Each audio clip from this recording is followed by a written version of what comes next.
저 나이에 매출 30억 할 정도면 자기관리 엄청 철저하겠지? 그렇지 않습니다. 저는 효율적으로 성공을 만들어가는 32살 사업가 민니입니다. 개그맨 김영철님은 불편한 걸 잘하면 행복이 자동으로 따라온다 이렇게 말씀하시던데, 불편한 것과 편한 것 중 불편한 것만 선택한다고 하면 진짜 행복해질 수 있을까요?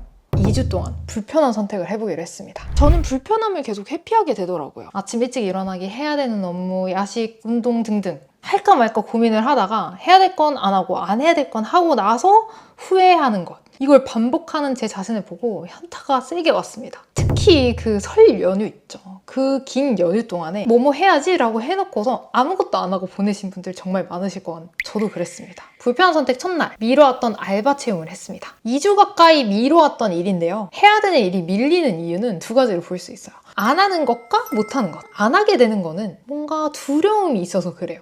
이 일이 너무 어려울 것 같다거나 시간이 많이 걸릴 것 같다거나 뭔가 그 게임직한 생각들, 이 알바 채용도 뭔가 복잡할 것 같다, 시간이 오래 걸릴 것 같다, 이런 걱정 때문에 무한히 계속 미루고 있던 거였는데 실제로 시작을 했잖아요? 20분 만에 끝났습니다. 그러니까 저는 미루던 그 시간 동안에 스트레스만 엄청나게 받은 거예요. 다들 경험해보셨겠지만 한 번 미루기 시작하면 계속 미루게 된다는 게 진짜 문제인데요. 그래서 사실 생각날 때 바로 하는 게 제일 좋습니다. 그래도 나름 한국에서 엘리트 코스를 밟아왔던 사람으로서 진짜 너무 하기 싫을 때, 근데 해야 될 때 제가 하는 딱 두 가지 방법이 있는데요. 하나는 한 번만 더 해보자, 5분만 하자, 이 생각입니다. 아니 1시간은 못해도 5분 정도는 할 수 있잖아, 이렇게 나를 설득하는 거예요. 그러면은 5분이 이제 10분이 되고 30분이 되고 1시간이 되는 거죠. 이렇게 막연히 크고 두려웠던 거를 5분, 한 번 이렇게 나눠 놓으면 생각보다 작은 일로 쪼개지면서 쉽게 첫 발을 내디딜 수 있거든요. 그리고 두 번째는 시험 기간에 진짜 공부하기 싫을 때 나는 무생물이다, 나는 감정이 없다, 나는 무생물이다, 나는 감정이 없다, 이렇게 속으로 혼자서 되뇌이는 거예요.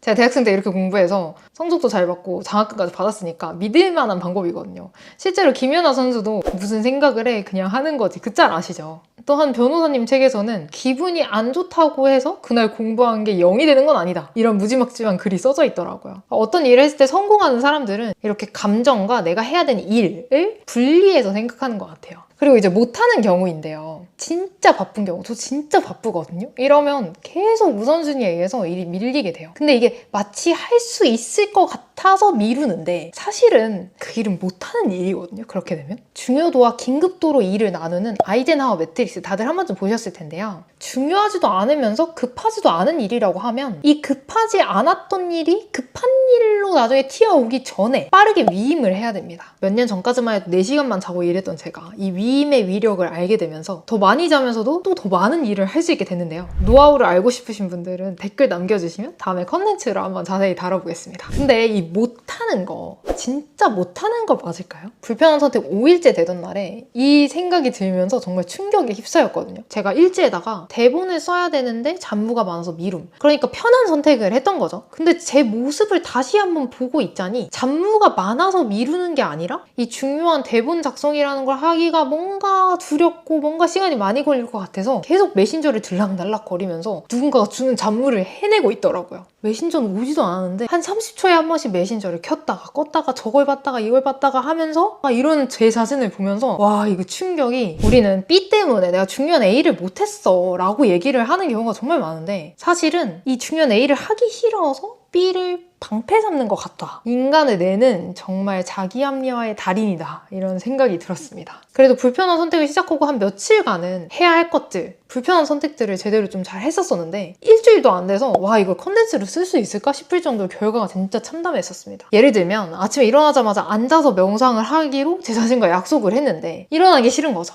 그래서 잠깐 앉았다가 다시 들어 누워서 명상을 하는데 명상이 되겠나요? 당연히 잠이 들었죠. 또 3일 내리 연달아서 삼겹살, 중국집, 피자 다 배달시켜 먹었고요. 심지어 이건 먹은 사진도 없습니다. 저는 이걸 선택이라고 생각을 하지 않았어요. 피자를 먹었어야만 했어요. 피자를 먹는 날이었어요, 그냥 그날은. 정말 일말의 망설임도 없이 그냥 피자를 시켰습니다. 이대로 안 되겠다, 제대로 해야 되겠다는 생각이 들어서 딱 하루만이라도 그날 했던 모든 선택들을 쓰고 불편한 선택을 제대로 하기로 했습니다. 그런데 그날 하루 종일 선택한 게 3개밖에 없더라고요. 강의를 듣는 것과 업무 2가지, 이렇게였습니다. 생각보다 선택을 한 게 별로 없고 불편한 선택도 몇 개를 안 했어가지고 왜 그런가 곰곰이 고민을 해봤더니 충격적인 결론에 이르렀어요. 제가 하고 나서 후회했던 그 선택들, 그게 알고 보니 의식적으로 했던 선택들이 아니라서 불편한 쪽으로 선택을 하려는 생각조차 안 했었던 거예요. 무의식 속에서 그러니까 모든 선택이 이루어졌었다는 거죠. 저는 선택을 했다는 그 사실조차 모르고 선택을 하거나 아니면 선택을 해놓고 나서 거기다가 변명을 갖다 붙였던 거예요. 예를 들면 아침에 늦잠을 자고 나서 오늘은 일요일이니까 늦잠을 자도 되지 뭐 라고요. 실제로 사람이 하는 선택은 무의식적인 선택이 90%고 의식적인 선택은 10%에 불과하다고 합니다. 애초에 불편한 선택을 통해서 행복을 얻겠다는 것 자체가 설계가 잘못됐다는 생각이 들었어요. 불편한 선택을 한다는 거는 즉 선택지를 줬다는 얘기고 그 얘기는 결국 실패할 수밖에 없었던 상황이었던 거예요. 그래서 불편한 선택을 할 게 아니라 애초에 선택지를 없애는 환경 세팅을 하는 것만이 뿌리를 뽑을 수 있겠다라는 판을 엎는 생각이 들었습니다. 그러고 나서 또 생각해보니까 제가 그래도 이때까지 이만큼 성과를 낼 수 있었던 건 많은 선택을 하기 싫음에도 불구하고 잘했기 때문이 아니라 환경 세팅 덕분이었더라고요. 저는 사실 엄청 게으르거든요. 청소는 거의 안 하고요. 가만히 냅두면 하루에 12시간씩도 잘 수 있습니다. 그런데 이 게으름 속에서 남들과 좀 달랐던 거는 그 잠깐 정신이 돌아올 때 있잖아요. 현타가 올 때. 아, 나 진짜 미친 거 아닌가? 왜 이렇게 게으르지? 할 때. 그때 움직일 수밖에 없게 만드는 환경으로 저를 그냥 밀어 넣었었어요. 예를 들면 비싼 PT를 등록을 한다든지 시험을 등록해놔서 무조건 보러 갈 수밖에 없게 만든다든지 주변 사람들한테 공표를 해놔서 안 하면 정말 쪽팔리는 상황이 된다든지 이렇게 해야만 겨우 50%가 달성이 되더라고요. 그래서 불편한 선택 남은 일주일 동안에는 원래는 알람 없이 일어났던 기상시간을 강제로 세팅을 했고 아침, 점심, 저녁 메뉴를 밀프렙으로 다 준비를 해놨습니다. 그리고 별 생각을 하지 않고 캘린더에 있는 제 일정대로 정해져 있는 리스트업 해놓은 업무대로 그대로 그냥 따라서 하면서 선택이라는 것 자체를 애초에 할 환경을 만들질 않았어요. 이렇게 하니까 후회하는 선택이 확실히 많이 줄었고 그 잘못된 선택에서 오는 스스로에 대한 자괴감, 그 스트레스가 많이 줄었습니다. 불편한 선택을 해본 결론, 한계가 있는 인내심을 불편한 선택을 위해서 쓰는 건 바보 같은 짓이다. 이건 진짜 엄청난 인내심을 가진 사람만이 할 수 있는 거다. 우리 같은 평범한 사람은 선택의 여지가 없는 환경 세팅을 해놓는 것이 지속 가능하다. 앞으로도 효율적으로 성공할 수 있는 좋은 컨텐츠로 찾아뵙겠습니다.